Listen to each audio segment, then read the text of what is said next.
مش عارفة أنا صح ولا غلط في الدنيا دي.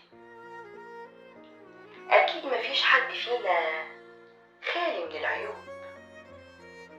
بس على الأقل أنا عمري ما كنت منافقة، ما بقولش حاجة غير اللي في قلبي، بتمنى لغيري دايما كل الخير والسعادة.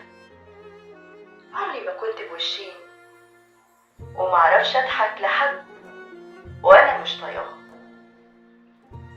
عمري ما خنت ثقة حد فيا، كنت دايما حد جدع وبقف دايما جنب اللي بحبهم ودايما في ظهرهم. كل اللي تمنيته اني اتعامل بالمثل مش اكتر. كنت اتمنى قلوب طيبة لينة تحبني وتحب الخير ليا، عشان الدنيا صعبة ومخيفة والنضيف فيها مع